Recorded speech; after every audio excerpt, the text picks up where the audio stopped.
El título de la reflexión del día de hoy es La desobediencia produce una tormenta y la tormenta debería traer arrepentimiento.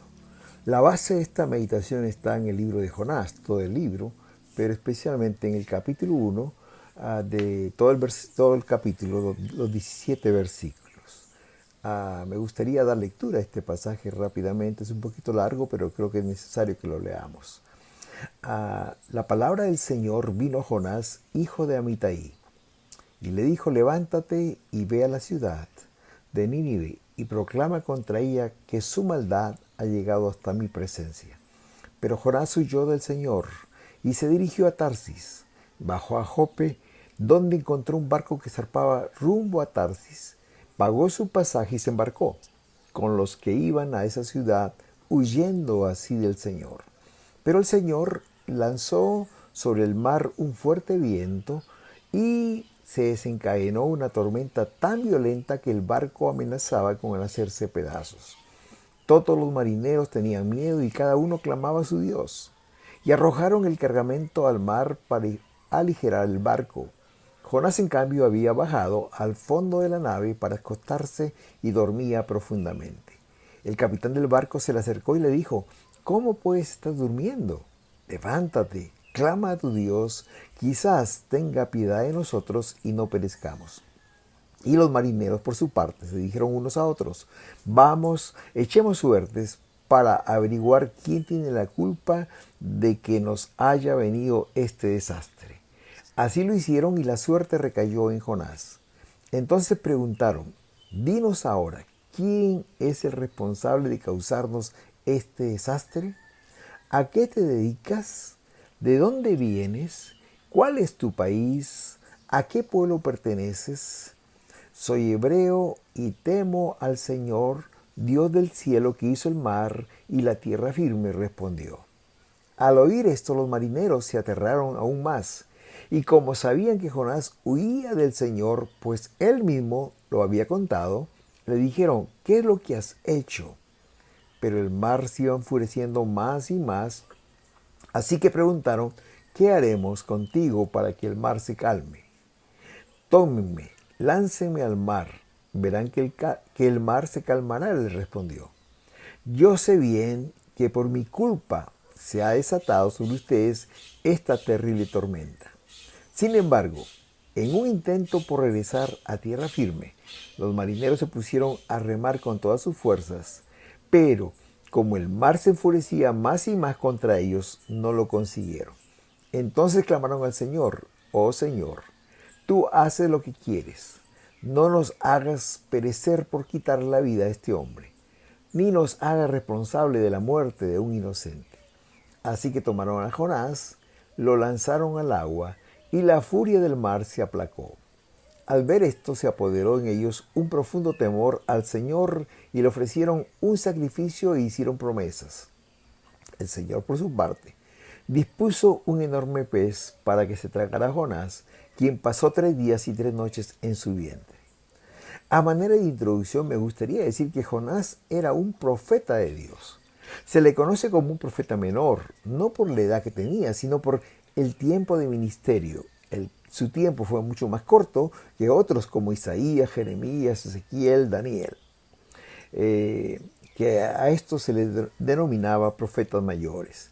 Jonás pertenece a ese grupo de los llamados profetas menores, junto con Joel, Nahum, Abdías, Miqueas, entre otros.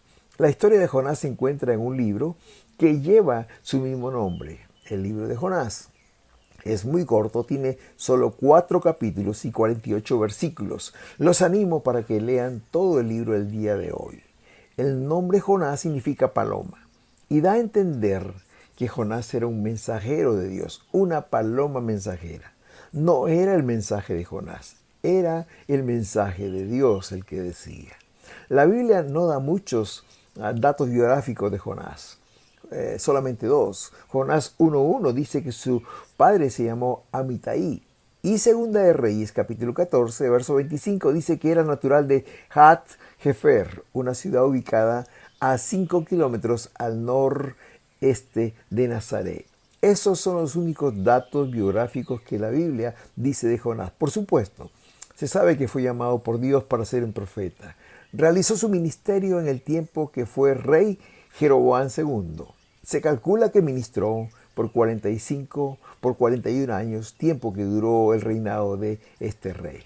El evento más importante de su vida y su ministerio es cuando Dios los llama a predicar a Nínive, que se relata en este mismo libro. Como dije, es un libro pequeño de 4 capítulos, 48 versículos, pero que tiene grandes enseñanzas para nosotros hoy, a pesar de haberse escrito hace 2600 años. A diferencia de otros libros proféticos que se centran en el mensaje de los profetas, este libro de Jonás, su enfoque está en el llamado a Nínive, pueblo gentil, y su mensaje central está en el capítulo 3, versículo 4, donde dice: de aquí a 40 días, Nínive será destruida si no se arrepiente. Como dije, este libro tiene grandes y preciosas enseñanzas para nosotros hoy. Y en primer lugar, vamos a ver cómo era la ciudad de Nínive. Esta era la capital del imperio asirio, el cual era el imperio más poderoso de su época. Hablando de ella, el libro de Jonás la describe como una gran ciudad. 3 veces dice lo mismo. Capítulo 1, versículo 2 le dice a Jonás: levántate y ve a Nínive, aquella gran ciudad. Capítulo 3, versículo 2 le dice: levántate y ve a Nínive, aquella gran ciudad. Capítulo 4, versículo 11, el último versículo de este libro, dice: ¿y no tendré yo piedad de Nínive, aquella gran ciudad? Era una ciudad muy grande, no solamente en población, sino también en territorio, geográficamente. Capítulo 3, versículo 3 dice que se necesitaban 3 días para recorrerla, por supuesto, a pie. Dice: y era la ciudad de Nínive grande en extremo de 3 días de camino. No solamente geográficamente era grande, sino que, como dije, también tenía una gran población. Dice el capítulo 4, versículo 11, Nínive, aquella gran ciudad donde hay más de 120,000 personas. Queridos, en aquel tiempo 120,000 significaba que era una metrópoli, una mega ciudad. Imaginémonos y comparemos solamente Armenia actualmente. La ciudad de Armenia tiene 295,208 habitantes. Imagínense, en aquel tiempo, 2600 años atrás, Nínive ya tenía 120,000 habitantes.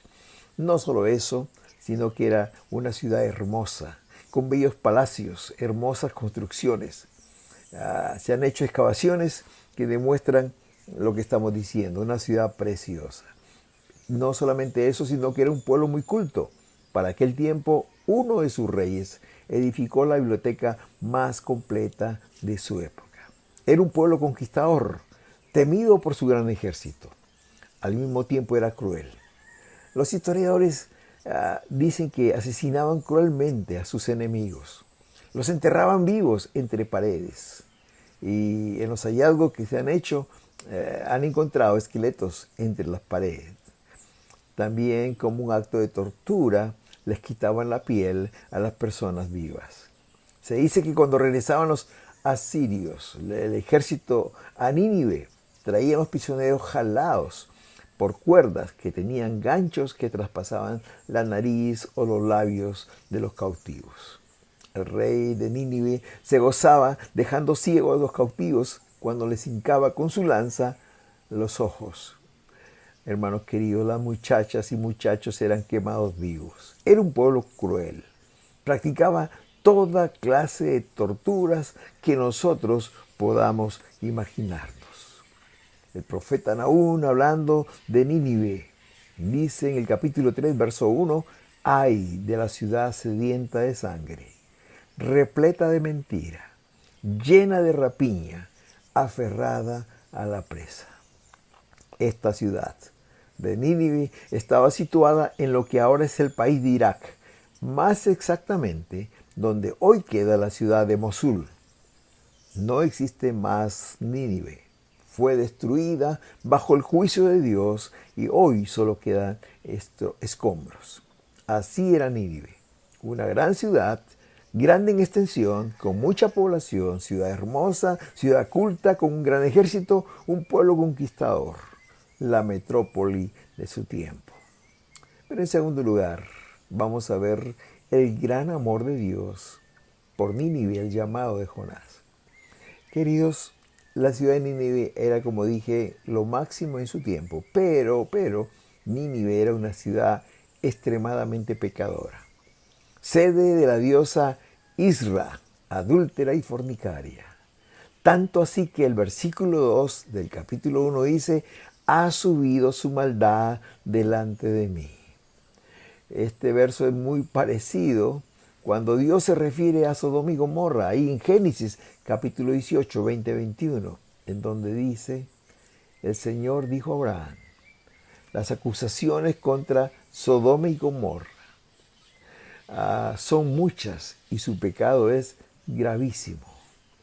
Por eso bajaré a ver si realmente sus acciones son tan malas como el clamor contra ellas me lo indica. Nínive era comparada a Sodoma y Gomorra, a las ciudades a las cuales Dios desapareció por medio de fuego. Pero queridos, Dios llama a Jonás a predicar para que esta ciudad se arrepintiera. El mensaje que tenía Jonás era muy claro, que si no se arrepentían, en 40 días Nínive era destruida. Saben, queridos hermanos, aunque Nínive era un pueblo odiado, Dios amaba a Nínive. Dios la había creado y Él no quería destruirla. Lo que más deseaba era que Nínive se volviera de su mal camino, se arrepintiera. Qué grande es el amor de Dios. El amor de Dios es incomparable, hermanos. Dios ama al pecador, aun cuando odia su pecado. Dios amaba a Nínive. Lo que no amaba era su pecado. Queridos, Dios ama a aquella persona que le acaba de arrebatar el celular a una indefensa señora. Ama a aquel que acaba de asesinar a su prójimo. Ama al narcotraficante. Ama a quien ha tomado armas en un grupo subversivo. Ama al que roba los alimentos a los niños. Ama al corrupto. Ama a las personas, aunque odia su pecado. De igual forma, amaba a Nínive y sus pobladores, aun cuando odiaba los crímenes que ellos cometían. Hermanos queridos, esta clase de amor nosotros no la podemos comprender. Su gran amor por esta ciudad era la única razón por la cual llamó a Jonás para que fuera y les predicara y se arrepintieran. Si no, en 40 días serían destruidos. El amor de Dios, queridos, era más grande que el pecado de Nínive. Todos hemos sido en algún momento como Nínive. Todos también hemos estado en Nínive. Lo hermoso es que este mismo amor se manifestó también a nosotros. Dice Efesios capítulo 2, versículo 1, nos dio vida cuando estábamos muertos en nuestros delitos y pecados. ¿Cuál fue la respuesta de Jonás ante este llamado de Dios? El verso 3 dice, y Jonás se levantó para huir de la presencia de Jehová a Tarsis. Dice que se levantó para huir de la presencia de Jehová. Hermanos, Jonás era un profeta y conocía bien a Dios. Me pregunto, ¿es posible huir de la presencia de Dios? Dice el Salmo 139, 7 al 12. ¿A dónde podría alejarme de tu espíritu? ¿A dónde podría huir de tu presencia? Si subiera al cielo, ahí tú estás. Si tendiera mi lecho en el fondo de los dominios de la muerte, también estás allí. Si me elevara sobre las alas del alba o me estableciera en los extremos del mar, aún allí tu mano me guiará, me sostendría tu mano derecha. Y si dijera que me oculten las tinieblas, que la luz se haga noche en torno mío, ni las tinieblas serían oscuras para ti, y aún la noche sería clara como el día. Lo mismo son para ti las tinieblas que la luz. Oh, hermanos queridos, no podemos huir de la presencia de Dios. ¿Por qué Jonás no quería predicar en Nínive? Aquí 3 razones. La primera de ellas era, en primer lugar, porque los ninivitas eran una nación cruel, sanguinaria. y eran enemigos del pueblo de Israel. En segundo lugar, porque Nínive quedaba lejos de donde se encontraba Jonás en ese momento. La distancia entre la ciudad que estaba Jonás y Nínive era 900 kilómetros. En avión esta distancia toma 1 hora 40 minutos. En auto toma 16 horas. ¿Imaginan lo que sería a pie o a lomo de bestia o en barco? Ese era un viaje bastante largo y cansado. En tercer lugar, y quizás esta era la mayor razón, Jonás quería que el juicio de Dios cayera sobre Nínive. Quería que Dios destruyera Nínive. Más adelante, en medio de ese enojo, va a decir en el capítulo 4, versículo 2, ¿no es esto lo que yo decía estando aún en mi tierra? Por eso me apresuré a huir a Tarsis, porque sabía yo que tú eres un Dios clemente y piadoso, tardo en enojarte y grande en misericordia, y que te arrepientes del mal. El verso 3, la segunda parte, dice que descendió a Jope y halló ahí una nave que partía para Tarsis. Y pagando su pasaje, entró en ella para irse con ellos a Tarsis, lejos de la presencia de Jehová. Hermanos, Dios le manda que vaya a Nínive, al este de Israel. Y Jonás va a Tarsis, que estaba al oeste, en la costa que ahora es España. Al hacer esto, Jonás intentaba alejarse lo más que podía de Nínive y del llamado de Dios. España en ese entonces era el fin del mundo. En ese tiempo se pensaba que la tierra era plana y aún no se había descubierto América, lo cual se hizo en 1492. Nínive estaba a 900 kilómetros al este de Israel y Tarsis estaba a 4000 kilómetros al oeste de Israel. Queridos hermanos, la dirección contraria a la voluntad de Dios era más grande que Nínive, donde Dios lo mandaba.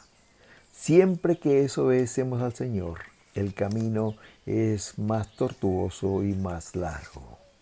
Imagino que este viaje a Jope y con el llamado de Dios a Jonás, esto lo había cansado, lo había turbado. Él necesitaba descansar. Por eso que una vez en el barco dice, cuando el barco despegó a Jope, Jonás bajó al interior de la nave, a lo más bajo, y se fue a dormir. Quizás en ese momento él estaba pensando, ya todo está arreglado. Pero la Biblia dice en Gálatas capítulo 6, versículo 7, no os engañéis, Dios no puede ser burlado. A veces decimos, si Dios no quiere que vaya, en algún momento me lo va a impedir. No nos engañemos, queridos hermanos. Dios no siempre nos impide estar fuera de su voluntad. Es nuestra propia decisión la que nos lleva a esos lugares. En tercer lugar, y es parte del título de este mensaje, la desobediencia produce tormenta. Versículo 4 dice, pero Jehová hizo levantar un gran viento en el mar, y hubo en el mar una tempestad tan grande que se pensó que se partiría la nave. Siempre, queridos, siempre. La desobediencia a Dios trae como consecuencia una tormenta. Siempre la desobediencia trae como consecuencia una tormenta.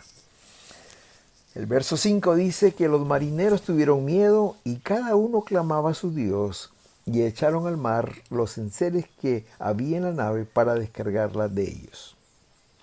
Las tormentas no solo nos afectan a nosotros, sino también a quienes nos rodean. Echaron al mar los enseres que había en la nave. Hubo una gran pérdida. Se dice que este barco iba repartiendo mercadería por todos los puertos que llegaba. Hubo una gran pérdida en la nave en aquel día porque se perdió todo el cargamento. ¿Sabes una cosa, querido? Tu desobediencia, mi desobediencia, afecta a nuestro entorno. Otros van a sufrir con nosotros. Las decisiones malas que tomamos, el pecado que hacemos, y a veces son aquellos a quienes más amamos, como nuestra familia. Querido, el pecado nunca paga bien. Los marineros, quienes eran por decirlo así, viejos lobos de mar, hombres expertos en estos viajes, tuvieron miedo. Ellos se dieron cuenta que esto no era normal, que había algo extraño en medio de esta tormenta. Todos empezaron a clamar a su Dios. Versículos 5 y 6 dice, pero Jonás había bajado al interior de la nave y se había echado a dormir. Y el patrón de la nave se le acercó y le dijo, ¿qué tienes, dormilón? Levántate y clama a tu Dios. Quizás Él tendrá compasión de nosotros y no perecemos. Mientras que todos clamaban a sus dioses, Jonás dormía. ¿Sabes, querido? El pecado adormece a la gente. Todo se puede estar destruyendo a nuestro alrededor y nosotros no nos damos cuenta. Eso le pasaba a Jonás. Él era indiferente a todo lo que estaba pasando en la nave. Qué vergüenza, queridos, porque tuvo que ser un impío que le dijera al profeta de Dios que debía orar. Le dijo, levántate y clama a tu Dios. Aquí literalmente podríamos decir que las piedras estaban hablándole a Jonás. Lamentablemente nada mejoraba. Antes todo iba peor. Cada momento era peor. De pronto a uno de los marineros se le ocurre una idea. Verso 7 dice, venid y echemos suertes, para que sepamos por causa de quién nos ha venido este mal. Y echaron suertes, y la suerte cayó sobre Jonás. No dice la Biblia cómo fue el método, cuál fue el método que usaron. Alguien quizás sugirió que fuera una botella, la cual le dieron vuelta y el pico señaló a Jonás. Pero queridos, cualquiera que haya sido el método, el veredicto estaba dado. La suerte cayó sobre Jonás. Imagino cómo se habrá sentido Jonás al sentirse descubierto. Dice el versículo 8 al 10, entonces le dijeron ellos, decláranos ahora por qué nos ha venido este mal. ¿Qué oficio tienes? ¿De dónde vienes? ¿Cuál es tu tierra? ¿Y de qué pueblo eres? Y él respondió, soy hebreo y temo a Jehová, Dios de los cielos, que hizo el mar y la tierra. Y aquellos hombres temieron sobremanera y le dijeron, ¿por qué has hecho esto? Porque ellos sabían que huía de la presencia de Jehová, pues se lo había declarado. Los marineros interrogaron a Jonás, y al escuchar su respuesta, se aterraron. Tuvieron mucho temor, porque ellos sabían que huía de la presencia de Jehová. Qué difícil tiempo para Jonás. La pregunta más difícil que le hicieron a Jonás está en el versículo 11. Y le dijeron, ¿qué haremos contigo para que el mar se nos aquiete? Porque el mar se iba embraveciendo más y más. La respuesta fue muy dramática. En el verso 12, él le respondió, tomadme y echadme al mar, y el mar se os aquietará, porque yo sé que por mi causa ha venido esta gran tempestad sobre vosotros. Al principio los marineros no quisieron echarlo al mar. Siguieron luchando y tratando de salvar el barco, pero como todo iba de mal en peor, decidieron echarlo al mar, no sin antes orar y pedir perdón a Dios por lo que iban a hacer. Versículo 15 dice, y tomaron a Jonás y lo echaron al mar, y el mar se aquietó de su furor. Esto nos lleva al cuarto punto, que es parte también del título de este mensaje. La tormenta debería traer conversión. En el capítulo 2, versículo 1-2, encontramos estas palabras. Ya con Jonás en el vientre del pez. Hermano querido, dice, Jonás oró a Jehová desde el vientre del pez. Interesante que cuando lo echaron al mar, dice el último versículo del capítulo 1, versículo 17, Jehová tenía preparado un gran pez que tragase a Jonás, y estuvo Jonás en el vientre del pez 3 días y 3 noches. El capítulo 2, versículo 1 al 2 dice, entonces oró Jonás a Jehová desde el vientre del pez, y dijo, invoqué mi angustia a Jehová, y él me oyó. Desde el seno del Seol clamé, y mi voz oíste. Y dijo, invoqué mi angustia a Jehová, y él me oyó. Qué interesante, hermanos. Versículo 7 va a decir, cuando mi alma desfallecía en mí, me acordé de Jehová y mi oración llegó hasta ti en tu santo templo. Así como la desobediencia produce una tormenta, hermanos, la tormenta debería traer conversión, arrepentimiento a nuestras vidas. Gracias al Señor que la historia no quedó allí. Jonás en el vientre de este gran pez, sino recapacitó Jonás y recordó de Jehová. Y él mismo dice que en su angustia clamó a Jehová y él oyó. Es muy dramático lo que dice. Dice que desde la sepultura, porque él se creía ya muerto, dice, clamé y oíste mi voz. Aunque un poco tarde, lo bueno es que lo hizo, se arrepintió y vino al Señor. Hermanos, no esperemos estar en el vientre del pez para volver al Señor. Si Jonás se hubiera arrepentido antes, Dios lo hubiera escuchado también. Gracias al Señor, Dios respondió a Jonás. Dice el verso 10, y mandó Jehová al pez, y vomitó a Jonás en tierra. Dios no solamente oyó a Jonás, sino que le perdonó su pecado. Qué lindo es saber que Dios es un Dios de segundas oportunidades. El capítulo 3, versículo 1 al 3 dice, vino de Jehová, palabra de Jehová por segunda vez a Jonás, diciendo, levántate y ve a Nínive, aquella gran ciudad, y proclamen ahí el mensaje que yo te daré. Y se levantó Jonás, y fue a Nínive conforme a la palabra de Jehová. Dios volvió a enviarlo a Nínive. Pero esta vez Jonás sí fue obediente. Él se fue para allá, a esta gran ciudad grande, que en 3 días necesitaba para recorrer esta ciudad. Jonás solo predicó un día, dice la palabra del Señor. Y el resultado fue sorprendente. En el versículo 5 al 7 del capítulo 3 dice, y los hombres de Nínive creyeron a Dios y proclamaron ayuno y se vistieron de cilicio desde el mayor hasta el menor. Llegó la noticia hasta el rey de Nínive e hizo proclamar y anunciar ayuno general a los hombres y animales. Dice el versículo 10, y vio Dios lo que hicieron, que se convirtieron de su mal camino y se arrepintió del mal que les había dicho que les haría y no lo hizo. Recuerdan, el mensaje era, si no se arrepienten, en 40 días Nínive iba a ser destruida. El Señor no lo hizo.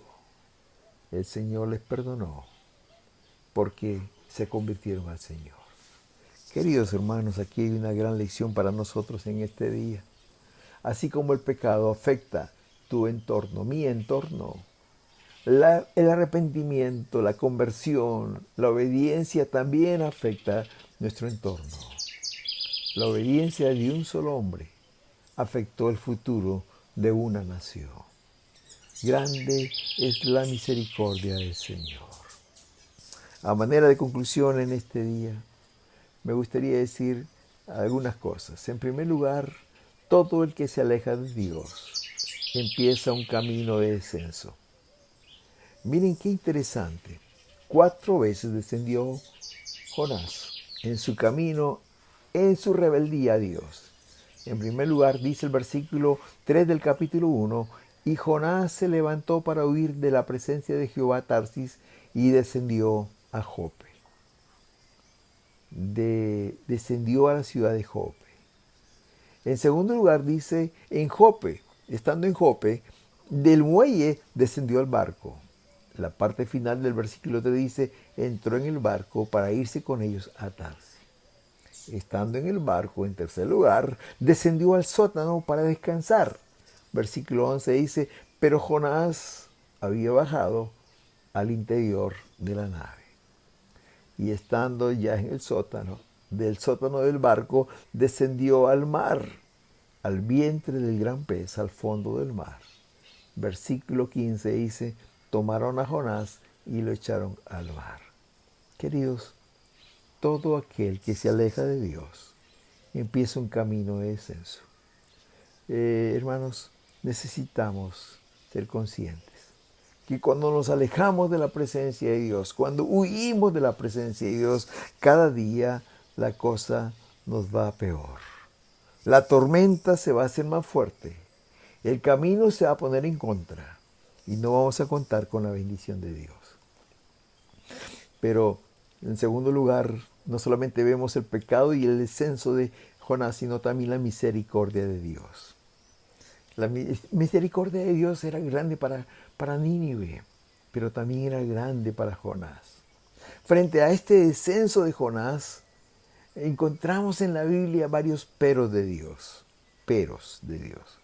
Dios va a usar cualquier recurso, querido, para sus propósitos, para que sus propósitos que Él tiene se cumplan. Dice el versículo 4.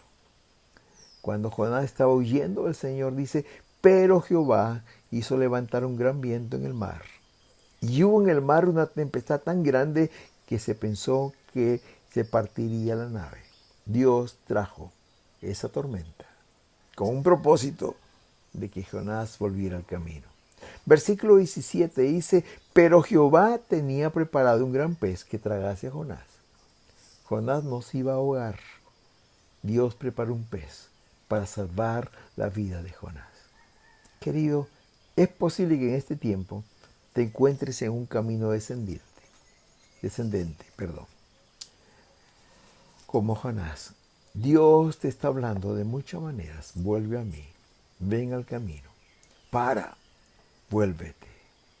Hoy también, queridos hermanos, es el tiempo de salvación.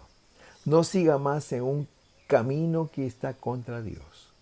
Vuelve a Él ahora.